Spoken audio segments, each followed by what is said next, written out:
I want to let you know, it actually doesn't even hurt his feelings. And it doesn't threaten him that you say to him, Lord, I'm mad at you right now. He might even say, kind of like to Martha, I understand. Here's what I want to say to you, that every time something happens in your life, you get to choose whether to respond as just a human or as a human saved by grace.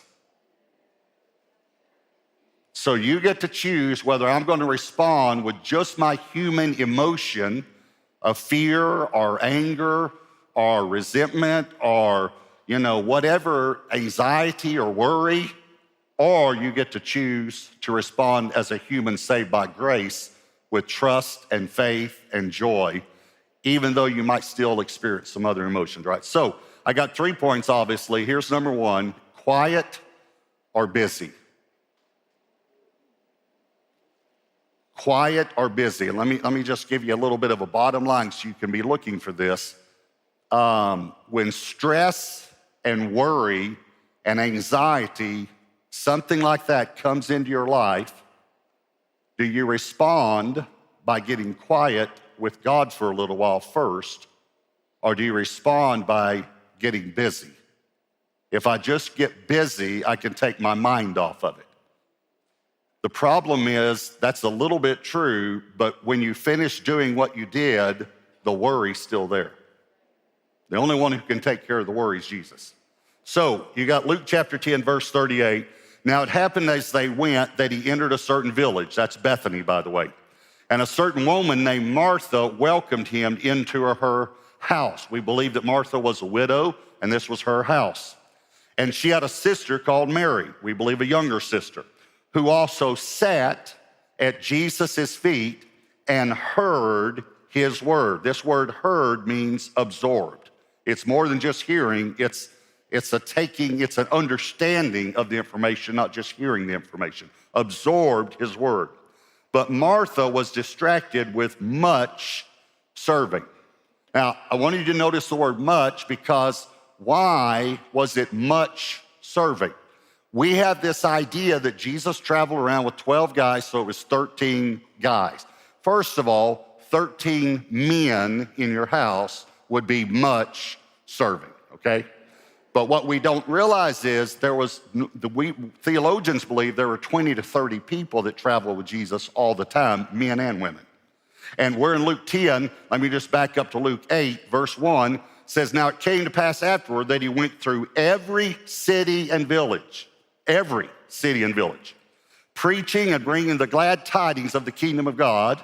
And the 12 were with him, and this is what we missed, certain women who had been healed of evil spirits and infirmities, Mary called Magdalene, out of whom had come 7 demons, Joanna, the wife of Chuza, Herod's steward, and Susanna, watch this, and many others who provided for him from their substance. So again, a lot of people don't realize that women traveled with Jesus.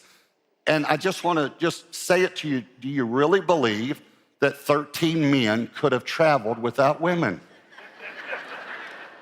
And could have kept their schedule and could have planned ahead and, okay, all right. So Luke 10, we'll go back to Luke 10, verse 40. But Martha was distracted with much serving, that's where we left off, and she approached him and said, Lord, do you not care? Now, we're going to come back to this statement, do you not care, and just talk about, have you ever felt that way? God, do you not care what I'm going through right now? But do you not care that my sister has left me to serve alone? You got to remember, Jesus is teaching. She's setting his feet, but everybody's listening to Jesus. Martha's in the kitchen alone. Because everybody's listening to Jesus, all right? Now watch this. I love this. This is an older child syndrome here. Therefore, tell her to help me. That's a little human, but I agree with it, but tell her to help me. And Jesus answered and said to her, Martha, Martha, you are worried and troubled about many things. The word trouble here means anxious. You are worried and anxious about many things, but one thing is needed. And Mary has chosen that good part, which will not be taken away from her. Okay, first of all, I want to help you understand, I don't agree with the way most perceive this passage. I don't think Jesus was rebuking her for serving. That's not what, and I don't even think he was rebuking her. I don't think he was mean in what he said. I think when you think about it, I think it's very possible that the first thing he did was give her a hug. And then took her hands like this. And the reason is, in biblical language, when you use a person's name twice, it's compassion. You're actually saying, Martha, Martha. It would be like your spouse, your wife, your husband coming and saying, I'm just so worried about this meeting I have tomorrow or this event we have coming up, and you give them a big hug, and then you say, sugar, sugar. Sweetheart, sweetheart. I understand how you feel. It's normal that you would feel this way. This is what, I just want you to see this as differently than maybe you've seen it before. I think Jesus is saying, Martha, I understand, I get it. But do you not understand that the one who can multiply bread is sitting in your living room? I just need you to get back to, I'm in there teaching and you're worried about lunch. I can take care of lunch. Now, again, I'm not putting Martha down because I have a tendency to get worried and troubled about many things. I have a tendency to get stressed. But what I want you to know is that every time stress and tension comes into your life, you have a choice whether to get quiet or get busy. And I'm just simply saying that many of us here try to work through stress instead of just sit at Jesus's feet for just a little while. So when stress comes in, we immediately need to make that choice. All right, here's number 2, temporary or eternal. Every time something happens in your life that could be stressful, and now we're going to talk about the death of her brother Lazarus, do you respond with a temporary mindset or an eternal mindset? Again, human or divine. 2 Corinthians 4:18 says, while we do not look at the things which are seen. In other words, he's saying, don't look at what you can see, but at the things which you can't see. For the things which are seen are temporary, but the things which are not seen are eternal. All right, so let's look at the story of Lazarus, John 11. Now, a certain man was sick, Lazarus of Bethany, in the town of Mary and her sister Martha. Verse 5, now Jesus loved Martha and her sister and Lazarus. So when he heard that he was sick, he stayed 2 more days in the place where he was. I don't understand that verse. Now, I do from an eternal perspective. I do now that I've read the rest of the passage. But you would think when he heard that he was sick, he left immediately and sped. He went as fast as he could. But instead, he stays 2 more days. Are y'all with me? So he stays 2 more days. And then verse 11, then he tells some things to his disciples. And then in verse 11, these things he said. And after that, he said to them, our friend Lazarus sleeps. But I go, now that's an eternal perspective, by the way, not a temporary one. But I go that I may wake him up. Then his disciples said, the humans, Lord, if he sleeps, he will get well. However, Jesus spoke of his death, but they thought he was speaking about taking rest and sleep. Then Jesus said to them plainly, Lazarus is dead. Idiots. And I'm glad for your sakes. Notice, I've never seen this before. I'm glad for your sakes, idiots, that I was not there, that you may believe. Nevertheless, let us go to him. Then verse 20. Now Martha, as soon as she heard that Jesus was coming, went and met him, but Mary was sitting in the house. How many years has she been sitting in the house now? It's the same thing. Martha is serving, Mary is sitting. Again. Now, you know what this shows? It shows different personalities. So the brothers died, Martha's working, Mary is contemplating. What I'm trying to say to you is, I'm not rebuking you if you're a person that says, I need to get busy. Not at all. I don't think Jesus was rebuking Martha for being busy. I think he was instructing her that you can get busy all you want, but if you never sit at my feet, you're not going to get over this. That's what I want to help you understand, all right? Verse 21. Now Martha said to Jesus, Lord, if you had been here, my brother would not have died. Now, I'd like for you to commit that to short-term memory. Lord, if you had been here, my brother would not have died, all right? But even now, here's a divine response from Martha. So we always lift up Mary and put down Martha. Here's divine from Martha. But even now, I know that whatever you ask of God, God will give you. Well, that's good. And her brother's been dead 4 days. Jesus said to her, your brother will rise again. Martha said to him, here's a human response, and human's not always bad. It's just normal. I know that he will rise again in the resurrection at the last day. Jesus said to her, I am the resurrection. There's one of the I ams we covered last week in John. I am the resurrection and the life. He who believes in me, now I want to explain this to you theologically, though he may die, he shall live. And whoever lives and believes in me shall never die. Okay, now, here's the thing though, see, because I'm grammarian, I like grammar, I listen to words. The words jump out at me, okay. He who believes in me, though he may die, will live again, and he who believes in me shall never die. Okay, which one is it? Is it though he may die or shall never die? Okay, let me explain to you. It's both. It's what I'm preaching on, divinity and humanity. See, as a human, you're going to die. But as a human that's been born again, you're never going to die. You're just going to transition to a new location. That's the difference. So that's how both of these statements are true. So now look at verse 26. He said, do you believe this?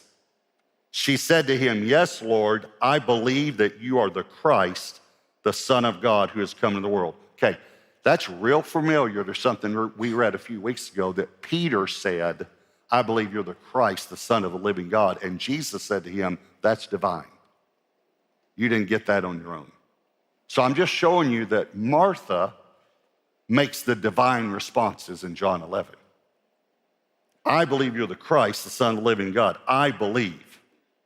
Then verse 32, then when Mary, this is what I told you to commit to short-term memory a moment ago. Then when Mary came where Jesus was and saw him, she fell down at his feet saying to him, Lord, if you had been here, my brother would not have died. Exact same words. You can go back and read them later if you think I missed one. Exact same words.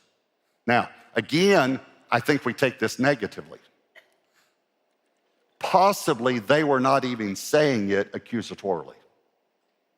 Possibly they were just making a statement. Because see, a centurion, a Roman centurion, a centurion comes from the word cent, which means 100. So they were over 100 men. This Roman centurion comes up to Jesus and says, Lord, if you'll speak, my servant is sick, and would you heal him?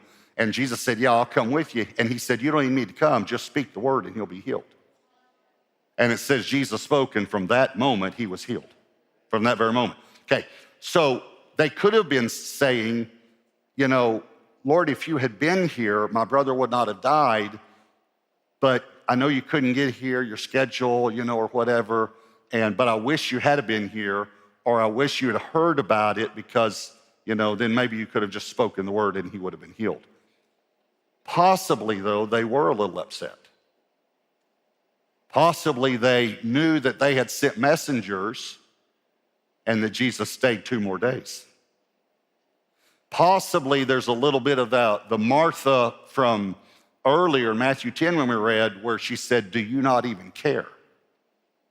I'm just saying, maybe they weren't saying it in a bad way, but maybe they were. Now, the reason I want to bring that out is this is the way we feel sometimes. And I want to let you know it's actually okay to say it to God. And I want to let you know it actually doesn't even hurt his feelings. And it doesn't threaten him that you say to him, "Lord, I'm mad at you right now." He might even say, kind of like to Martha, "I understand." Possibly they were saying, "You could have intervened, but you didn't." Now, I want you to think about it, because sometimes when we go through tragedies, and I'm not trying to bring up a painful memory for you, but that goes through our humanity, our human minds thinking, "Lord, I heard about people getting healed, and yet my son didn't get healed. My sister didn't get healed." What I want to say to you is it's okay for you to say it. And I actually think he would rather you say it to him than just think it. And by the way, he knows what you're thinking anyway. So I think they were I think they were expressing their hurt and their disappointment. And that's okay to do that.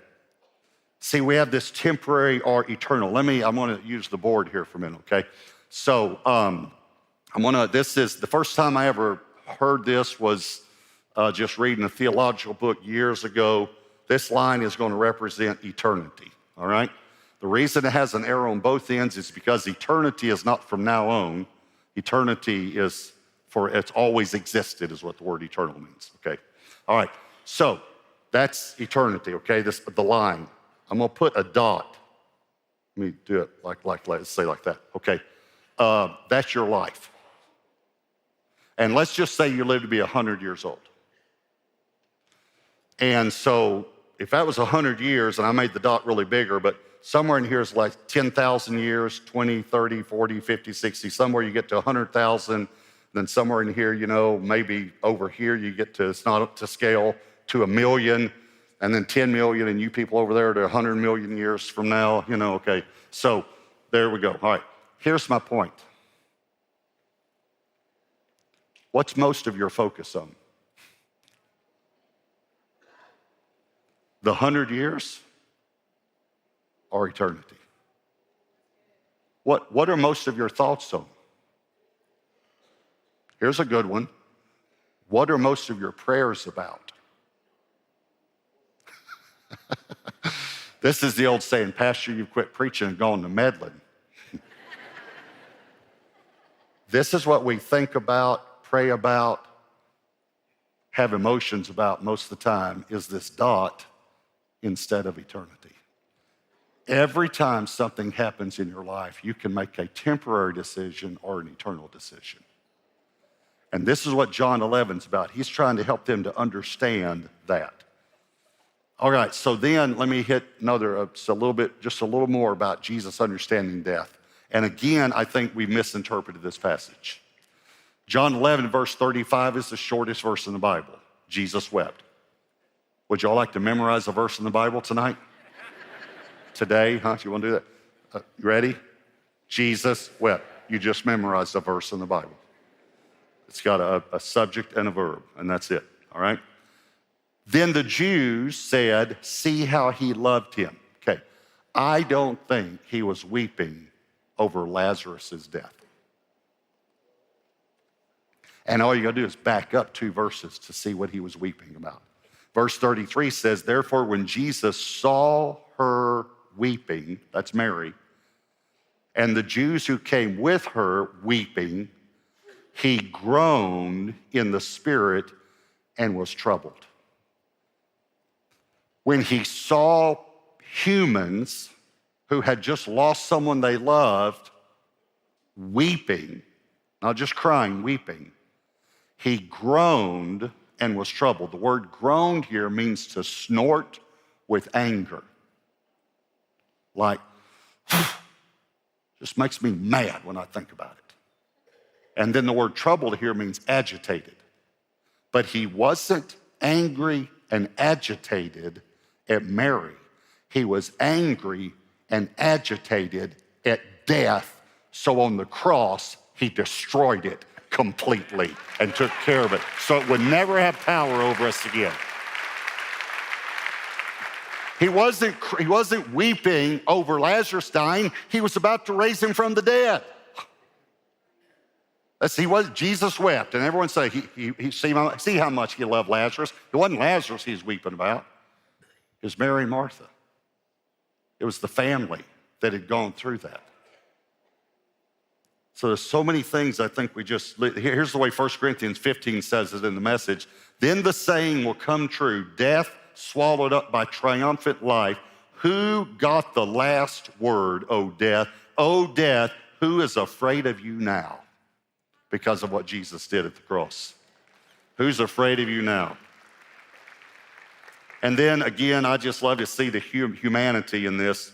Verse 38, then Jesus, again groaning in himself, again snorting with anger, came to the tomb. It was a cave and a stone lay against it. Jesus said, take away the stone. Martha, the sister of him who was dead, here's just a human thing to say, said to him, Lord, by this time there is a stench, for he's been dead 4 days. Now, I like the way the old King James says it. The old King James says, he stinketh.